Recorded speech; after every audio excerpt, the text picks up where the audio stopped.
बारिश में 4 बहुओं का एक कमरा। बारिश के मौसम में तो सब्जी लेने के लिए बाहर निकलना ही नहीं चाहिए। एक तो ठीक से सब्जी भी नहीं मिली और ऊपर से बारिश की वजह से सारे कपड़े भी गीले हो गए। चीकू बेटा, जाओ जल्दी से जाकर अपने कपड़े बदल लो, मैं तब तक चाय बनाती हूँ। अपने बेटे को कपड़े बदलने के लिए भेज कनिका आंगन में कीचड़ से सने हुए पैर धोती है और अंदर जाती है। लेकिन जैसे ही कनिका घर के अंदर जाती है तो अंदर का मंजर देखते ही रह जाती है। बारिश की वजह से उनके छत से पानी टपक रहा होता है, लेकिन वहीं बाकी की तीनों बहुएं अंजलि, वेदिका, अक्षरा से टपक रहे पानी को नजरअंदाज कर सूखी जगह पर बैठकर अपना फोन चला रही होती हैं, जिसे देखकर अंजलि, वेदिका, अक्षरा, तुम तीनों को दिखाई नहीं दे रहा है क्या? छत से कैसे पानी टपक रहा है? तो कनिका, इसमें इतना गुस्सा करने वाली कौन सी बात है? पानी ही तो टपक रहा है। और वैसे भी हम आज अपना फेवरेट टीवी शो देख रहे हैं, तो इसलिए तुम हमें डिस्टर्ब मत करो। तुम तीनों से तो बोलना ही बेकार है। कभी कभी तो लगता है कि तुम तीनों इस घर की बहुएं नहीं बल्कि महारानी हो। कनिका जल्दी से छत से टपक रहे पानी के नीचे बर्तन लगा देती है और सारे गीले फर्श को अच्छे से साफ कर देती है। सब्जी तो बन गई, अब आटा गूंद रोटी डाल देती हूँ। कनिका चूल्हे पर खाना बना रही होती है।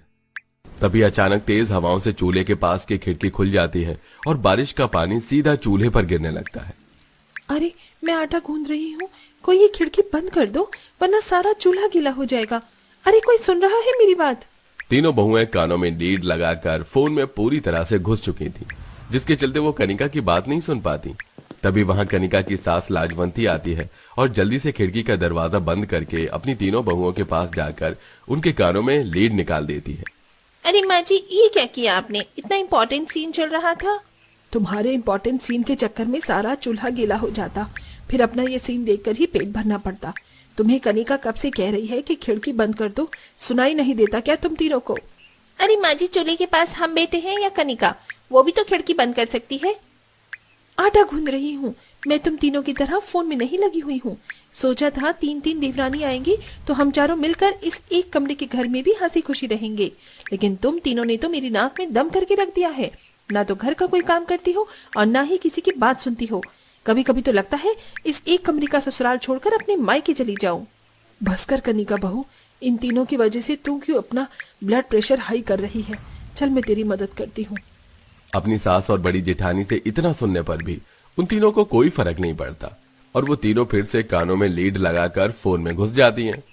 हे भगवान, इतनी तेज बारिश हो रही है और माँ जी को भी अभी ही मंदिर जाना था। इंद्र देवता, थोड़ा तो हम गरीबों पर रहम करो और इस बारिश को थाम दो। इतनी तेज हो रही बारिश को देख कनिका इंद्रदेव से प्रार्थना करने लगती है।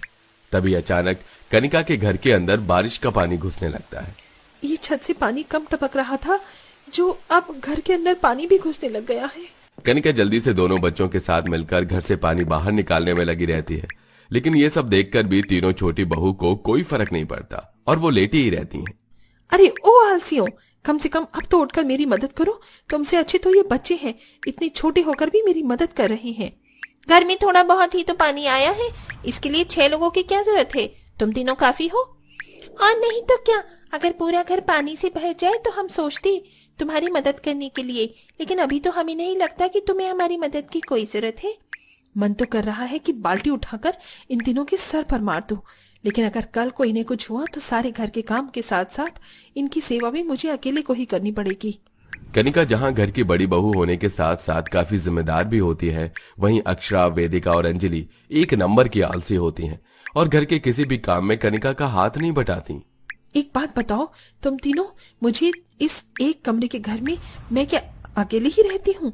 तुम तीनों काम नहीं करती, घर के सारे काम मैं करूँ, खाना मैं बनाऊं और जब बारिश में घर गीला हो तो भी मैं ही घर को साफ करूं और तुम तीनों आराम फरमाती रहो। वो क्या है ना कनिका, कुछ दिनों से मेरी तबीयत कुछ ठीक नहीं लग रही है, वरना मैं पक्का तुम्हारी मदद करती। और मेरी तो 2 दिनों से पैरों में बड़ा दर्द हो रहा है, ठीक से चल भी नहीं पा रही हूँ, घर का काम क्या ही करूंगी। और मेरा तो हाँ हाँ बस करो ये बहाने, उन्हें सुनाना तुम लोग जो तुम तीनों को जानते न हो। मैं तुम्हारी रग रग से अच्छी तरह से वाकिफ हूँ। एक कमरे में रहने के बावजूद भी तीनों छोटी बहुएं घर के किसी भी काम को हाथ तक नहीं लगाती, लेकिन वहीं बेचारी कनिका को मजबूरन घर के सारे काम करने पड़ते हैं। और जब से बारिश का मौसम शुरू हुआ था, कनिका के काम दुगने बढ़ चुके थे। इस टपकती छत का कुछ ना कुछ तो करना ही पड़ेगा। मैं सोच रही हूँ क्यों ना थोड़ा सीमेंट लाकर छत को ठीक कर दूं। तुम तीनों में से कौन मेरे साथ छत पर चलेगा? अक्षरा और अंजलि तो सो रहे हैं और मेरी तो कमर में बड़ा दर्द हो रहा है, वरना मैं पक्का चलती। मैंने भी किन से पूछ लिया, इन्हें काम देना तो भैंस के सामने बीन बजाने जैसा है। बेचारी कनिका अब खुद ही सीढ़ी लगाकर छत पर चढ़ती है और सीमेंट की मदद से छत को ठीक करने लगती है। लेकिन तभी सीढ़ियों से उतरते हुए सीढ़ियों से कनिका के हाथ में चोट लग जाती है। मेरा हाथ, कितना खून निकल रहा है।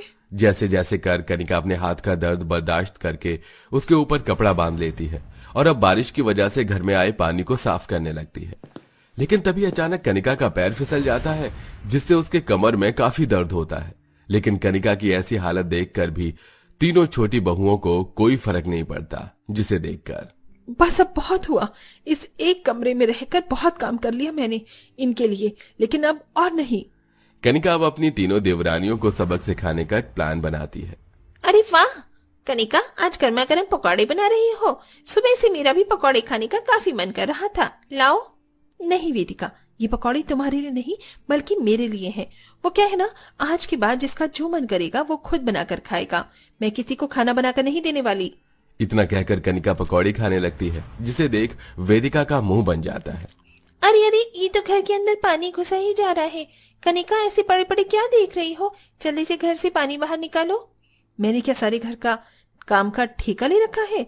इस एक कमरे में मेरे अलावा तुम तीनों भी रहती हो, और वैसे भी मैं तो खाट पर सोती हूँ, तो मुझे भला पानी साफ करने की क्या जरूरत? कनिका का जवाब सुन अब तीनों छोटी बहुएं जल्दी जल्दी घर से पानी बाहर निकालने लगती हैं, जिसे देखकर कनिका मन ही मन काफी खुश होती है। जहां पहले कनिका अपने साथ साथ उन तीनों के भी सारे काम कर दिया करती थी, वहीं अब कनिका घर के किसी भी काम को हाथ नहीं लगाती। कनिका, जब तुम्हें पता था कि बाहर बारिश हो रही है तो तुमने हमारे कपड़े क्यों नहीं निकाले? देखो सारे कपड़े भीग गए। पहले जब मैं तुम्हें कपड़े निकालने के लिए बोलती थी तब तुम्हें ये ख्याल नहीं आया, और वैसे भी ये सारे कपड़े तुम्हारे हैं, मेरे नहीं। मैंने तो अपने कपड़े कब के बाहर से निकाल लिए थे। कनिका के घर की किसी भी काम को हाथ न लगाने की वजह से उन तीनों को काफी ज्यादा परेशानी होती है। ये क्या, घर में पानी आने की वजह से सारा चूल्हा गीला हो गया। अब तो ये जलेगा भी नहीं, और हम सबको भूख भी लग रही है। चूल्हा गीला होने की वजह से तीनों बहुएं अपने लिए खाना नहीं बना पाती। वहीं कनिका खाट पर बैठे बैठे आराम से खाना खा रही होती है। यहाँ हम भूखे बैठे हैं और तुम हमें अकेला छोड़कर खाना खा रही हो। तो इसमें गलती तुम्हारी है। मैंने तो पहले ही अपना खाना बनाकर रख लिया था। अब रहो भूखी।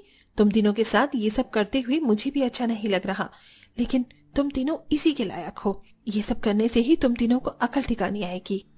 खुद पर घर की इतनी सारी जिम्मेदारी आने की वजह से तीनों बहुएं काफी परेशान हो जाती हैं, और अब धीरे धीरे उन तीनों को अपनी गलती का एहसास होता है।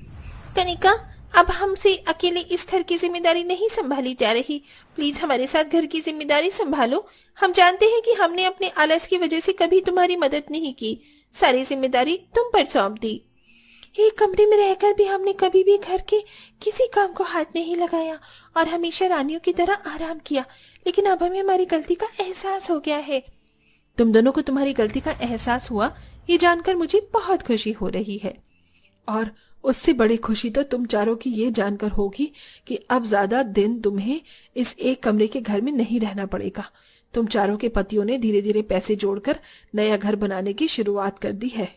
अपनी सास लाजवंती की बातें सुन चारों बहुएं खुशी से झूम उठती हैं, जिसके बाद अब चारों बहुएं मिलकर एक कमरे के घर में सारे काम करती हैं, और कुछ दिनों में उन सबका 5 कमरे वाला घर भी बनकर तैयार हो जाता है, और अब वो चारों आराम से हंसी खुशी अपने पूरे परिवार के साथ रहती हैं।